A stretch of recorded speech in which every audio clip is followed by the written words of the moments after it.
Shri cement में लगातार चौथे दिन धरना जारी।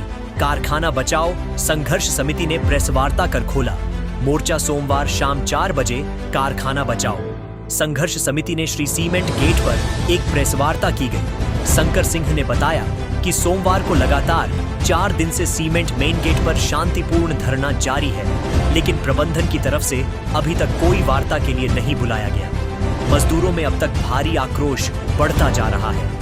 संघर्ष समिति की बस एक ही मांग है कि जिन 43 लोगों को ट्रांसफर किया उनका ट्रांसफर रोका जाए और जिन लोगों को धरा धमकाकर साइन करवाकर रिजाइन लिया है उनको वापस नौकरी पे रखा जाए। तीनों संगठनों के पदाधिकारियों ने कहा कि श्री सीमेंट प्रबंधन द्वारा किए जा रहे हैं श्रमिकों के शोषण के खिलाफ श्रमिकों में कड़ा आक्रोश व्याप्त है। श्री सीमेंट 40 वर्ष के इतिहास में 1985 में उत्पादन शुरू होने से लेकर अब तक इतिहास में यह पहला मौका है जब श्री सीमेंट कॉरपोरेट के खिलाफ मजदूर हड़ताल पर हैं और इतनी बड़ी संख्या में श्रमिकों का आक्रोश देखने को मिला है।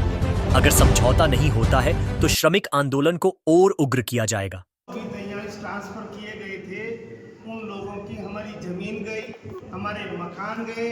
हमारे को मकान और जमीन का जब ये राशि तय कर रहे थे उस समय हमारे से वादा किया आप किसी लोगों को यहाँ से ट्रांसफर नहीं करेंगे।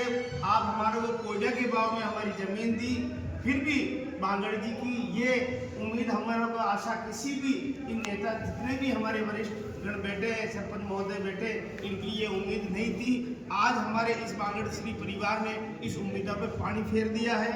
मैं मीडिया के माध्यम से यही कहना चाहता हूँ, हमारे ग्राम पंचायत के सरवण जी काटार ने अभी 40 बीघा जमीन परचेज की है श्री सीमेंट को। ये वादे किए गए थे कि आप लोगों को हम नौकरी से नहीं निकालेंगे, उल्टा आपको रोजगार देंगे। मैं इसी शब्दों के साथ मैं लुलवा सरपंच साहब, ये आपने जो बात बताई है कब की है और कहाँ की है? सर ये अभी हमारे जमीन परचेज की करीब 12 महीने हुए हैं इसको। इन्होंने 12 महीने 1.5 साल में हमारे बीच लुलवा ग्राम पंचायत के पास श्यामगढ़ ग्राम पंचायत पाखरेवास के हमारे सरपंच महोदय मौजूद है। अभी हमारे को करीब 12 महीने पहले 40 बीघा प्रोवाइड कराई थी।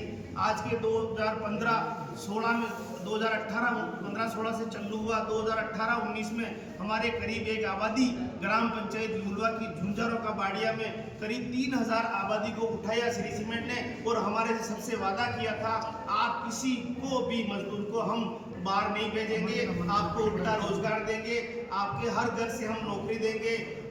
कॉन्ट्रैक्ट वेजबोर्ड हटाने के बाद ये वादा किया आपको अप्रूव्ड लिस्ट में लेंगे। जो नया एक मोड़ दिया इस बांगड़ ग्रुप ने, वेजबोर्ड प्रथा को बिल्कुल सारी जगह से अवॉइड कर दिया। अभी हम जब हमारे को ये शर्तें तय की गई थी हम लोगों ने कहा साहब हमारे को नौकरी चाहिए, जमीन आप ले रहे हो, मकान आप ले रहे हो, हम कहाँ जाएंगे, हमारा पालन पोषण करने वाला कौन है। जितने भी पुराने वरिष्ठ अधिकारी थे उन्होंने ये वादा किया। जब से नया मैनेजमेंट आया है, नीरज अखोरी जैसे, चतुर्वेदी जैसे, मेशुल साहब जैसे, उन्होंने हमारे इस लोकल जो बंदे हैं आसपास के जिनकी करीब 1-1.25 लाख आबादी हमारे वरिष्ठ नेताजी कह रहे थे, लेकिन यहाँ के मजदूर सारे इस सीमेंट कारखाने में भी नहीं है साहब। ये कुछ परिवार में से 1-1, 2-2 बंदे हैं, उनको भी ये बाहर निकालने की इनकी भूमिका ये निभाई। इसीलिए हमने ये 40 साल के बाद ये आंदोलन हड़ताल का शुरू किया।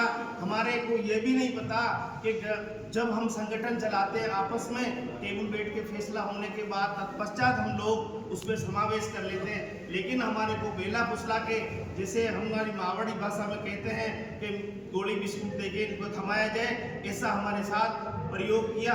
इस प्रयोग के मीडिया के माध्यम से मैं कहना चाहूँगा हमारे सभी नेतागण, तमाम श्रमिकों के वरिष्ठ जो नेतागण हैं, हमारे सरपंच महोदय, उनकी बात प्रशासन, जिला कलेक्टर महोदय और हमारे सेठ जी बांगड़ तक पहुँचे जाए। धन्यवाद। जमीनों का ये मामला लेकर नवलगढ़ में भी प्रदर्शन चल रहा है। ये सर किसान सड़कों पर आए हुए आप लोग अभी तो ट्रांसफर को लेकर कर रहे हैं, जमीनों को लेकर भी आपको आंदोलन हो सकता है। हमारे साहब अभी अभी हमारा मुआवजा 3 साल का सर बाकी था, वो मुआवजा हमारा खत्म हो चुका है। हमारे को कुछ लोगों पहले हम मीटिंग करते थे आपस में, अधिकारी महोदय मिलके बोला आपको मुआवजा राशि देंगे, हमारी मुआवजा राशि भी बंद कर दी और कुछ भी नहीं देंगे। आगे इसी प्रकार हम आंदोलन करेंगे। 18 दिनों की